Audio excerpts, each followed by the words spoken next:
Olá, gente querida! Hoje é terça-feira, dia 8 de dezembro, solenidade da Imaculada Conceição de Maria Santíssima. É uma alegria imensa tê-los aqui no canal Dom Paulo Jackson para mais uma reflexão a partir do texto da Sagrada Escritura. O texto de hoje é o texto da Anunciação. Lucas, capítulo 1, versículos 26 a 38. Abra sempre a sua Bíblia e acompanhe não somente a leitura do texto, mas depois a meditação. Naquele tempo, no 6º mês, o anjo Gabriel foi enviado por Deus a uma cidade da Galileia chamada Nazaré, a uma virgem prometida em casamento a um homem chamado José. Ele era descendente de Davi e o nome da virgem era Maria. O anjo entrou onde ela estava e disse: Alegra-te, cheia de graça, o Senhor está contigo. Maria ficou perturbada com estas palavras e começou a pensar qual seria o significado da saudação. O anjo então disse-lhe: Não tenhas medo, Maria, porque encontraste graça diante de Deus. Eis que conceberás e darás à luz um filho, a quem porás o nome de Jesus. Ele será grande, será chamado Filho do Altíssimo, e o Senhor Deus lhe dará o trono de seu pai Davi. Ele reinará para sempre sobre os descendentes de Jacó, e o seu reinado não terá fim. Maria perguntou ao anjo: Como acontecerá isso, se eu não conheço homem algum? O anjo respondeu: O Espírito virá sobre ti, e o poder do Altíssimo te cobrirá com sua sombra. Por isso, o menino que vai nascer será chamado Santo, Filho de Deus. Também Isabel, tua parenta, concebeu um filho na velhice. Este já é o 6º mês daquela que era considerada estéril, porque para Deus nada é impossível. Maria então disse: Eis aqui a serva do Senhor. Faça-se em mim segundo a tua palavra. E o anjo retirou-se. Minhas irmãs e meus irmãos, como já dissemos, celebramos hoje a solenidade da Imaculada Conceição de Maria. Essa verdade de fé foi promulgada pelo Papa Pio IX, no dia 8 de dezembro de 1854. Mas, na verdade, desde muitos séculos, desde o século IV, a Igreja praticamente já celebrava e já professava essa verdade de fé. O dogma diz que a Virgem Maria, Mãe de Deus, ela foi redimida antes que nascida. Isto é, ela foi preservada da mácula, da mancha do pecado original, em vista dos méritos do seu Filho Jesus Cristo. Que significa isso? O Filho de Deus, Jesus Cristo, não poderia nascer do pecado. Aliás, um texto bastante utilizado para a fundamentação bíblica do dogma da Imaculada Conceição é Jó, capítulo 14, versículo 4. Jó pergunta: pode o puro vir de um impuro? E a resposta a esta pergunta é não. Ora, Jesus Cristo, o Filho de Deus, é o puro, é o Santíssimo por excelência. E ele não poderia nascer do pecado. Ele não poderia provir de uma pessoa corrompida pela fragilidade, pela caducidade, pelo pecado. Deus então preparou Maria Santíssima na santidade para ser a mãe do seu filho. É muito interessante o texto de Gênesis capítulo 3, versículo 15. Aí está a base teológica desse dogma da Imaculada Conceição. Deus está falando à serpente, ao diabo, e ele diz: eu porei inimizade entre ti e a mulher, entre a tua descendência e a descendência dela. Esse versículo, Gênesis capítulo 3, versículo 15, sempre foi lido pelos cristãos em perspectiva cristológica e mariológica. Vários outros textos, por exemplo, do livro do Cântico dos Cânticos, também foram lidos em chave mariológica. Cântico dos Cânticos, capítulo 4, versículo 7. Tu és toda formosa, meu amor, não há mácula em ti. Esse texto do Cântico dos Cânticos fala da beleza da amada e ele foi lido em perspectiva mariológica. Também vários textos do livro do Êxodo ou do livro do Deuteronômio, que fala da arca incorruptível, também foram lidos em perspectiva mariológica.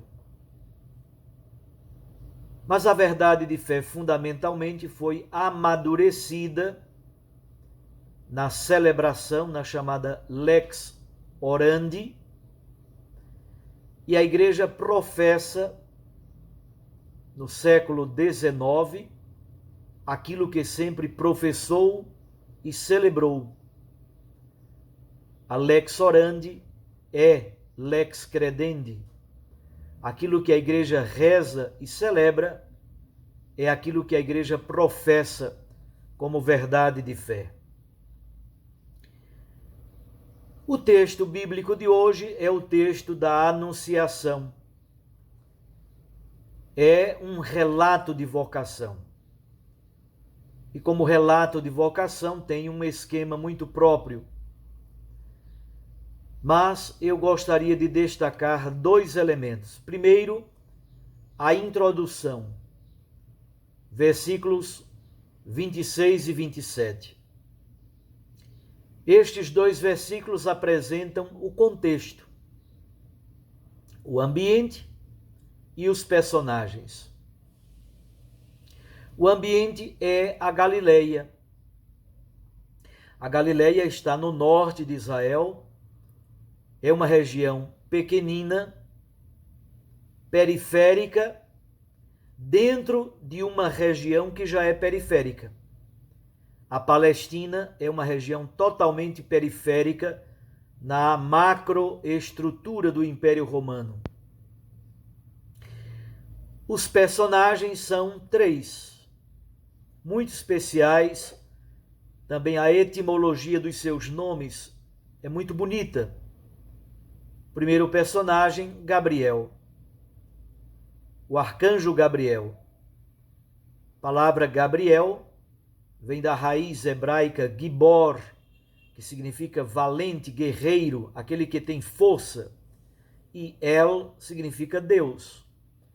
Gabriel, portanto, é força de Deus, é o valente de Deus, provém da parte de Deus com poder. Outro personagem, José. Ele é descendente de Davi. A palavra José provém do verbo hebraico Yasaf, que significa acrescentar, fazer crescer, aumentar. Deus acrescenta, Deus aumenta, graça sobre graça.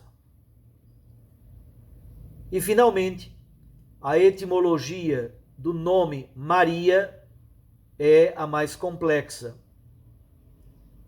Pode provir do egípcio, e se vier do egípcio, significa a amada de Deus. Miriam, irmã de Moisés, vem do Egito e traz este nome, é o mesmo nome de Maria. Miriam e Maria são o mesmo nome. Se vier da língua egípcia, significa a amada de Deus. Pode provir também do hebraico, significando dias amargos. A raiz da amargura, essa raiz primeira, marcada pelo M e pelo R, sobretudo. E Yom significa dia ou dias. Dias amargos é outra possibilidade de etimologia, sendo assim uma espécie de antecipação da própria profecia de Simeão. Mas o mais bonito é olhar agora o miolo central desse texto. Versículos 28 a 38. Há 3 intervenções do anjo e 3 reações de Maria. Versículos 28 e 29, saudação do anjo. E o anjo chama Maria de Kecharitomene, é um título teológico importante, significa toda cheia de graça, aquela que foi no passado toda agraciada, aquela que permanece no presente toda agraciada, aquela que permanecerá para o futuro toda agraciada. É um perfeito, um particípio perfeito, passivo. Deus a agraciou no passado, no presente e também para o futuro. Maria simplesmente, depois desta saudação do anjo, reage da seguinte maneira. Ela fica perturbada e começa a pensar sobre o significado da saudação do anjo. Segundo, versículos 30 a 34, o anjo diz: não tenhas medo, Maria. Claramente é uma saudação pós-pascal, é a saudação do ressuscitado. E aí acontece o anúncio propriamente dito da mensagem do anjo. Encontraste graça, conceberás um filho, o nome desse filho será Yeshua, que significa Deus salva, ele será grande, ele será filho do Altíssimo, ele será o herdeiro do trono do seu pai Davi. Ele reinará para sempre. Não temos tempo suficientemente para aprofundar cada um destes elementos, mas aqui está claramente a mensagem central do arcanjo Gabriel. Qual é a reação de Maria? Agora ela questiona o próprio anjo de Deus. No primeiro momento ela se questiona.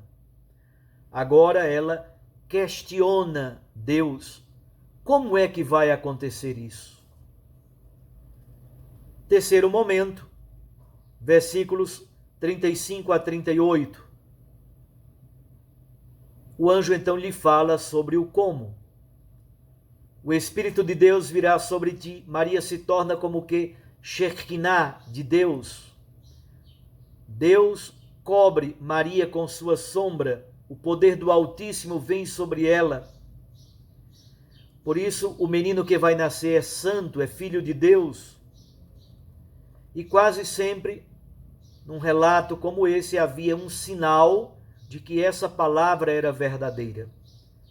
E o sinal é: Isabel, tua parenta, na velhice também está grávida. Temos então uma estéril, anciã, grávida, e uma virgem, adolescente, grávida. Porque para Deus nada é impossível. Terceira reação de Maria: ela cede, ela consente. Então percebam as três reações de Nossa Senhora. A primeira, ela ficou perturbada e pensava sobre o significado da palavra do anjo. A segunda, ela questiona o anjo, como é que vai acontecer isso? A terceira, ela cede e consente. Maria se torna a escrava da palavra. Faça-se em mim segundo a tua palavra. É a serva por excelência, a servidora da palavra, porque agora a palavra é uma pessoa encarnada em seu seio virginal. Finalmente, concluo dizendo: o dogma da Imaculada Conceição diz algo sobre Maria? Claro que diz. Mas diz muito mais sobre Cristo, diz muito mais sobre a Igreja, diz muito mais sobre a humanidade. Todos nós somos convidados à santidade, a sermos imaculados e santos em Deus, no poder de Cristo Jesus, que opera no seio de sua comunidade. Um abraço a você, Deus o abençoe e o proteja, em nome do Pai, e do Filho, e do Espírito Santo. Amém. Até amanhã, se Deus assim nos permitir.